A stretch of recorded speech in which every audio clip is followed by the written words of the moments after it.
রমজান তো ভালোভাবে যাচ্ছে আলহামদুলিল্লাহ, কিন্তু এবছর জাকাতের টাকা দিয়ে কি করব সেটাই বুঝতে পারছি না।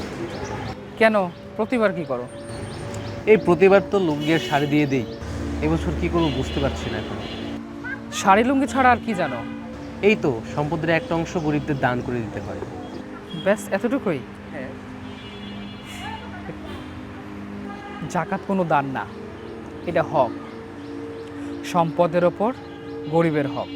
আমাদের সম্পদ যখন নিসাব পরিমাণে পৌঁছায়, তার নির্দিষ্ট একটি অংশ গরিবের অধিকার হয়ে যায়।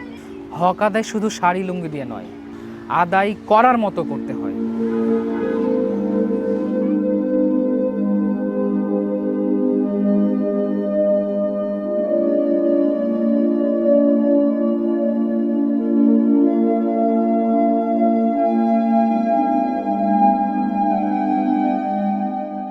চাচু, এখানে তুমি কিসের হিসাব করতেছো? এই তো চাচ্চু, এবছরের জাকাতের হিসাব। আচ্ছা চাচু, জাকাত দিলে কি সম্পদ কমে যায় না?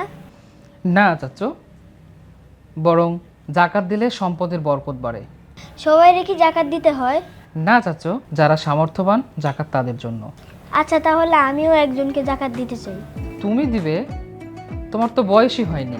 আচ্ছা, তুমি কাকে দিবে? আমি সুহাইলকে জাকাত দিতে চাই। ও, তোমার দারোয়ান চাচার যে ছেলে, তাকে? আচ্ছা, তবে ওটা জাকাত নয়, তুমি ওকে উপহার হিসেবে দিবে। আচ্ছা।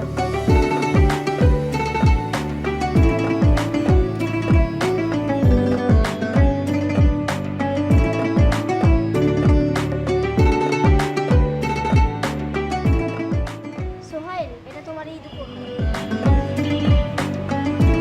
সত্যি এটা আমার জন্য? হ্যাঁ, এটা তোমার জন্য।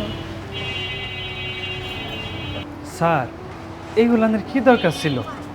ঈদে তো বোনাস দিছেনি। এটা রাইহানের পক্ষ থেকে আমার চাচুর ঈদ উপহার। আমরা কি একসাথে ঈদের নামাজে যাব? হ্যাঁ, আমরা একই সাথে ঈদের নামাজে যাব।